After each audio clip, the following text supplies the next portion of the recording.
So before we get started, this preaching this many times in a row has had an effect where y'all can hear me and try to stay around the microphone. If it goes halfway through it, Brother Jim, you're going to have to take over. If you would, go ahead and turn to Romans chapter 12. Man, if I could get it to do this all the time, that'd be all right.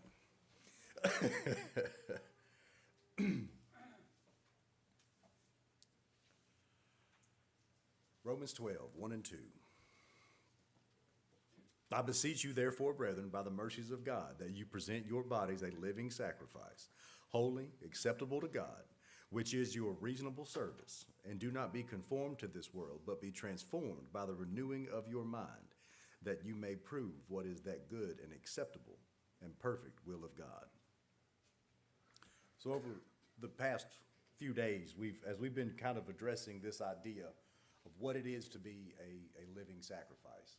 We took note of the fact that if I just continue on in my own thinking and doing my own things, then my will put me at enmity with God, and my will be in direct opposition to God's will and what he would have me to do and who he would have me to be.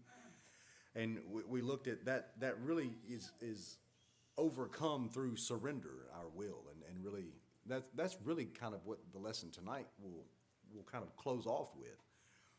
But that we think about that original surrender, that we recognize that I'm living things for me and living them my way. And when I come to that point that I recognize that is that enmity with God, I make that change.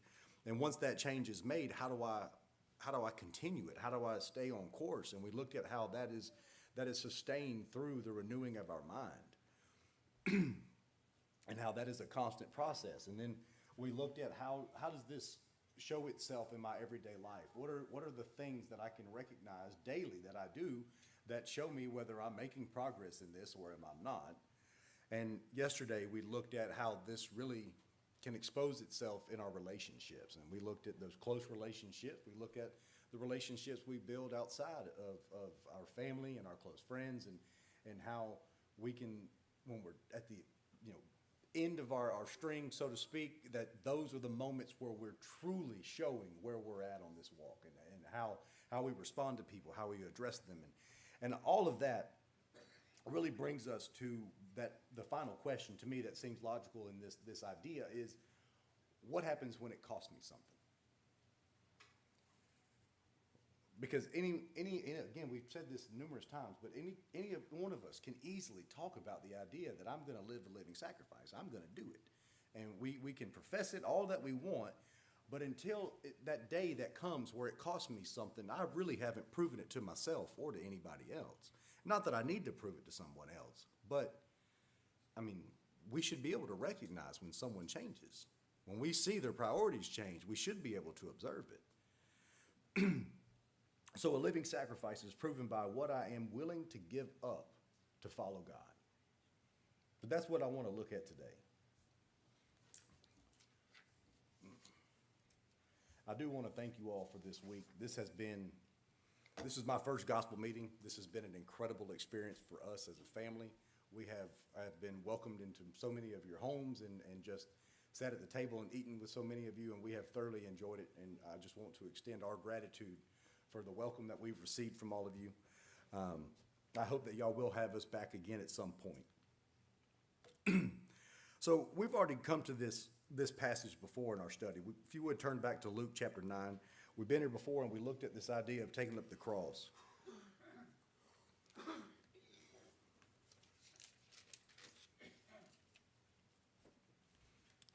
And verse 23. Again, this is right on the tail end of Jesus talking about his death, burial, and resurrection. And then he says to the group there, if anyone desires to come after me, let him deny himself and take up his cross daily and follow me.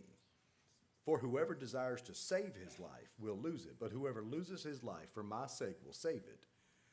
For what profit is it to a man if he gains the whole world and is himself destroyed or lost? And we talked about how this is not necessarily symbolic language in any really stretch of the word. The idea of losing your life is choosing to live your life for God instead of losing it for yourself. Now, we'll talk about this toward the end of the lesson. There is that opportunity where you may have to give your life. But that's for most of us in the place that we live, that is not going to be the call for us. We live in a country that is so blessed to not have to deal with that possibility, to where now we live in comfort, and for us, giving something up really boils down to, what am I going to stop from getting between me and God, versus me actually having to die for him. But I need to have that one answered before that time ever comes, because if we're waiting till that moment comes, then we're not going to be ready for it. And how we do that is constantly living our life for God. So if this is a call for death to self, what are the things that I'm willing to give up? You know, as we've kind of worked through this, we've talked about our time that we spend and how that will show us what we really do value as being important versus what we don't spend our time on. You know, Paul says to Timothy in 2 Timothy 3:12 that yes, all who desire to live godly in Christ Jesus will suffer persecution. So following God will definitely cost us something. But in our particular society, it's most likely going to cost us comfort. It's going to cost us ease. And it could easily cost us popularity or being liked by the masses. But those are things that we should be willing to set aside and have no issue giving up. But I want to say that as we set off on this journey, sometimes we don't recognize that putting my will in line with God's will is really going to cause some strain in relationships. And where I'm going with this is the idea that how many of us have that friend that's in the secular world that we know their life is not lined with Christ, but we really enjoy the relationship we have with them? And maybe we'll just kind of hint about spiritual things, but we don't really have the conversation. Because, you know, maybe they're my mechanic and they do such a good job on my car, I don't want to ruin that relationship.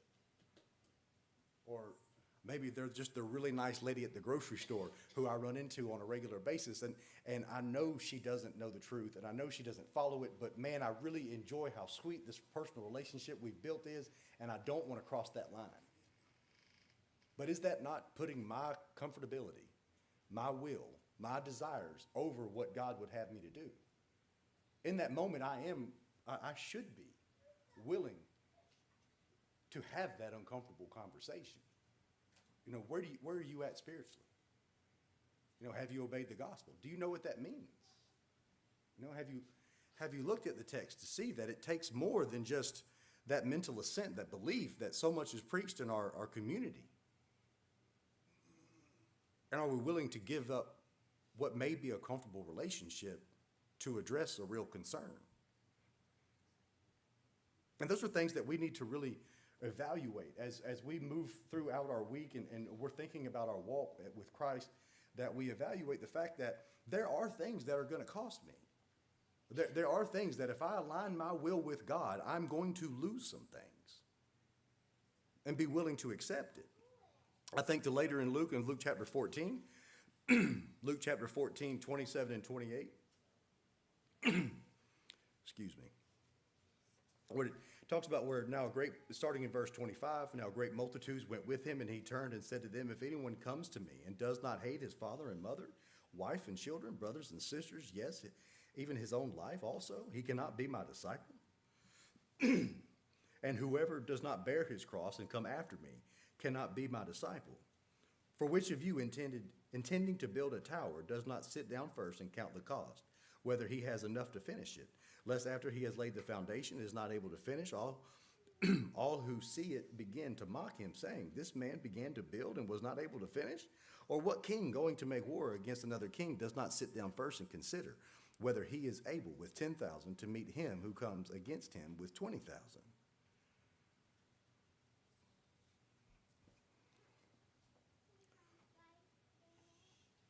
How much value do I put in those relationships that I'm not, let me rephrase that. How much am I showing my desire for that individual person?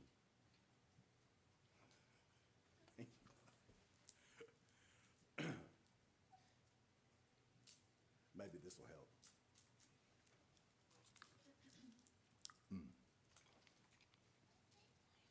Man, I'll mess you up in a train right there where you was ready. All right, let's get back on track. Okay, so how much am I expressing my desire for that person's soul when I'm not willing to have the uncomfortable conversation because I don't want to lose that enjoyable relationship that we have? That short 2 or 3 minute interaction that we have is more important to me than it is to actually their soul, because it's uncomfortable and I don't want to take a chance of ruining that. I need to have that answered way before I get to that point. I need to make sure that this is something that the Christianity is not, it's not casual in any sense of the way. This is meant to overtake the world. If we're going to spread the gospel and have impact, these small conversations that are going to be painful in the beginning until we get used to having them, they're going to be uncomfortable, but they are going to be required for us to live out my life as a Christian in any way, shape, or form that like Christ has asked me to do. You know, it doesn't say that this living sacrifice that we're supposed to live is going to be convenient. I don't think that's the point at all. I think it is the exact opposite. I think it is costly. I mean, it cost ourselves. It cost all of our desires. It cost our will, putting it to death and aligning it with God's. But that's where it brings me to the next point. So when we're thinking about the battle of our will and the fact that my desires so often can overtake what I know God wants me to do. In the moments, my desires for that comfortability that I may have in a moment, my lack of my lack of desire to ruffle some feathers in a conversation because something needs to be addressed. Isn't that not just me showing that my will is way more important than what I think God's will is? If you would turn to Galatians 5, Galatians 5, verses 16 and 17.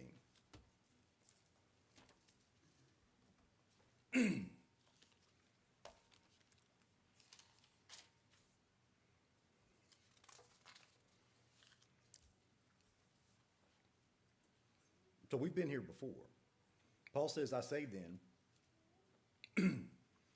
walk in the Spirit, and you shall not fulfill the lust of the flesh. For the flesh lusts against the Spirit, and the Spirit against the flesh. And these are contrary to one another, so that you do not do the things that you wish.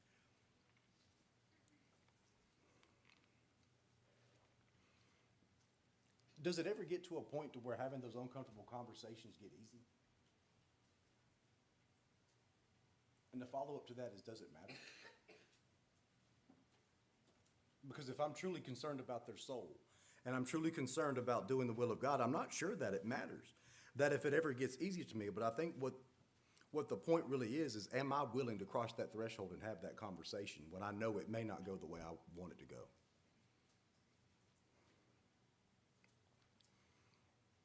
Because if I've really laid myself down on the altar, then the things that I want, the things that make me comfortable, are not of any concern anymore.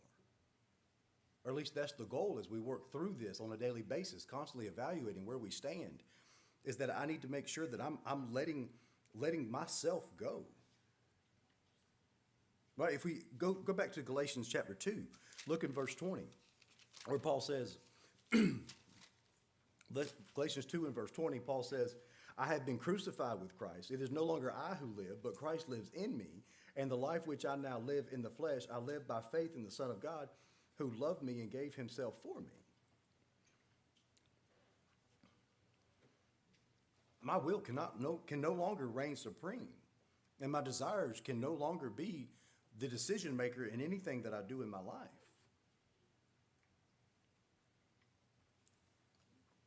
It's a tough call.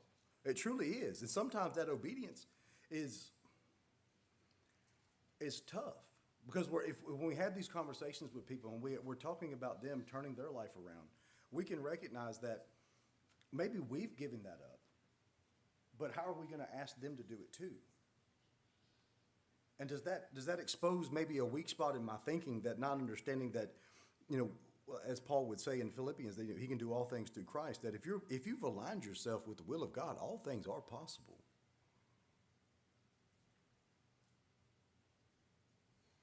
So when we think about dying to self and walking away from the things that I desire, this is part of that sacrifice.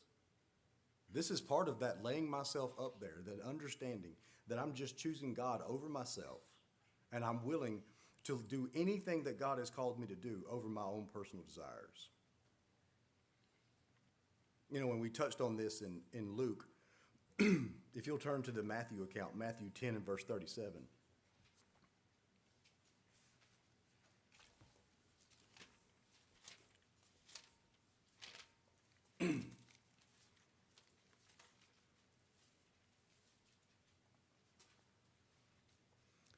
Jesus says, "He who loves father or mother more than me is not worthy of me.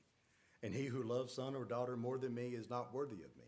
And he who does not take up his cross and follow after me is not worthy of me.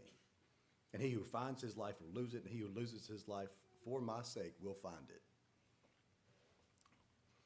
I mean, at the point of this, all of this is saying that God must come first, and we fully understand this. But not everyone will.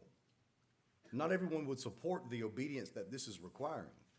And this is where, you know, when we were at camp last week, or 2 weeks ago, they have, on Wednesday nights, they have the seniors, they come in and they give questions over that they have a panel answer the questions. And these are kids who, some kids grow up in the church, some are just from the community. And one of the questions was, what do I do when my parents don't want me to live a Christian lifestyle? What do we do?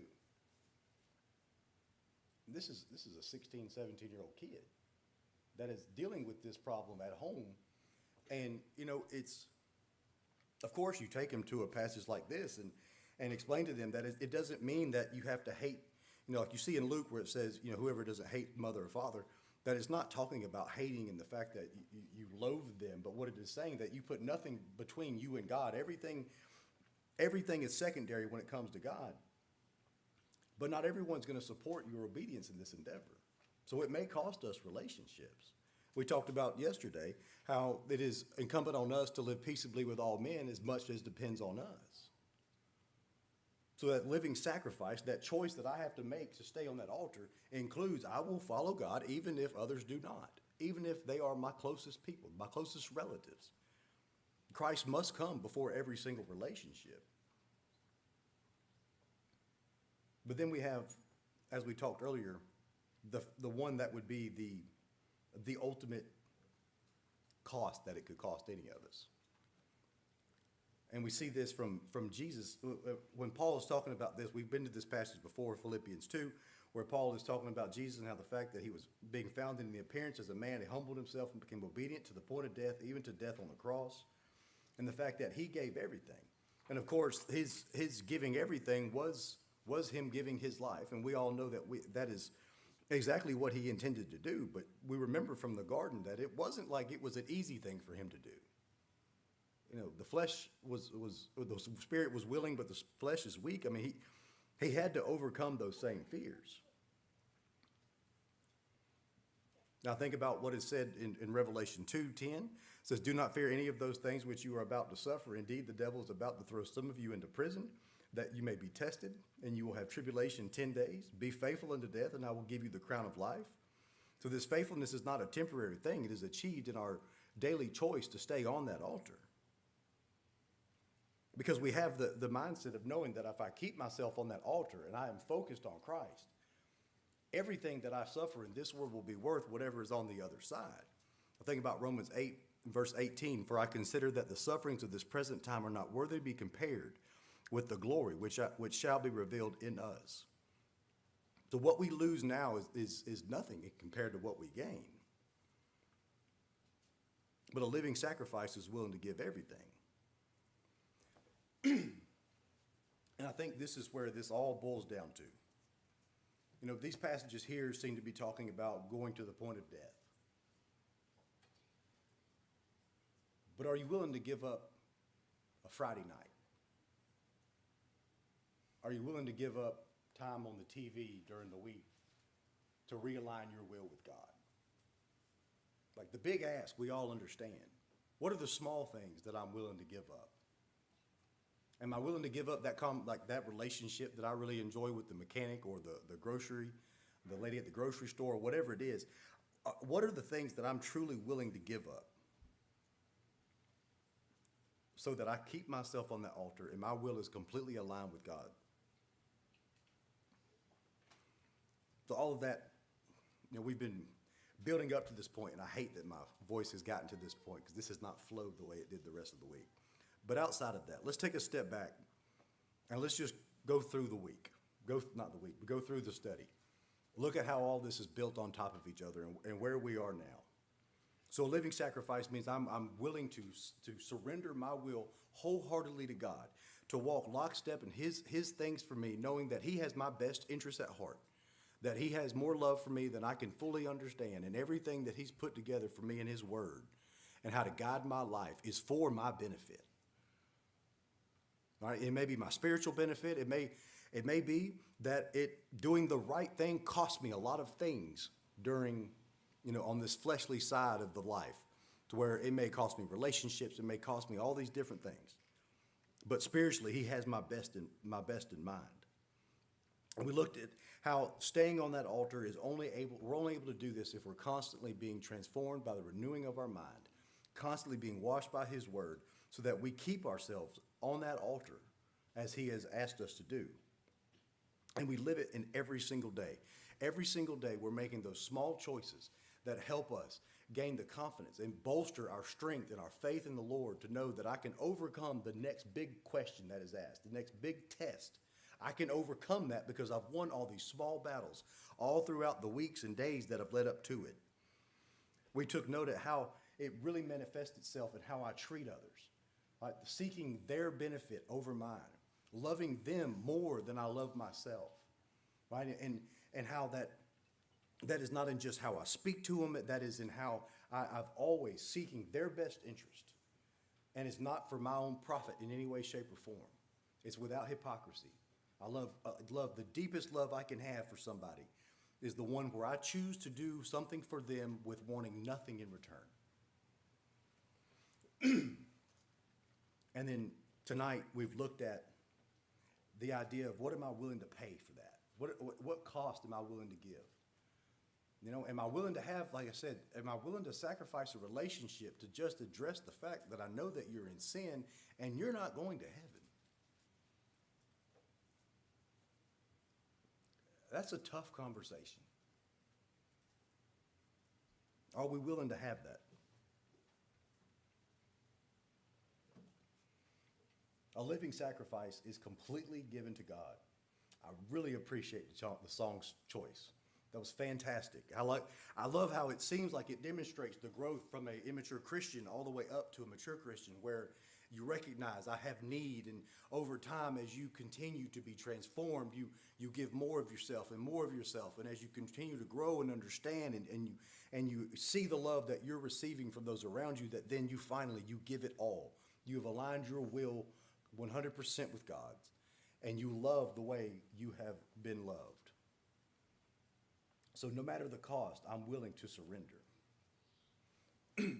So as we've done throughout these studies, we're going to look at some of these questions that we should ask ourselves, I think. And these are questions that we should ask on a regular basis. Have I truly surrendered my life to God? Am I holding something back? What is that one thing that you hold on to that you just haven't let go of? Maybe it's a habit. Maybe it's that conversation that you haven't had that you need to. Are you willing to cross that line? Go have that conversation. Let that thing go, whatever it is, even if it costs me.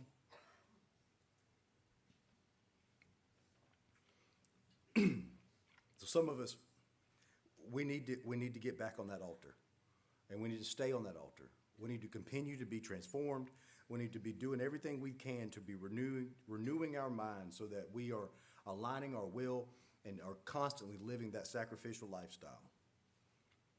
Some of us are real close, and we just need to fully surrender and just let go of those last little things that are holding us back from fully just giving over to God. Because he's not asking for part of our life. He is asking for 100% of it. He wants all of you because he gave all of himself. A living sacrifice is not proven by what we say in the comfortable moments. It is proven by what you are willing to give up when it costs you. This evening, if you're not a Christian, become one. Because when we talk about eternity, it is a long time. We have no comprehension of how long that is. Come believing that Jesus is the Son of God, the one who was killed. He was hung on a cross, and he died, and he suffered for each and every one of us. Raised on the third day. He asked you to put to death yourself. Put your will to death. Be buried in the waters of baptism. Be raised to walk in the newness of life. And to continue in that.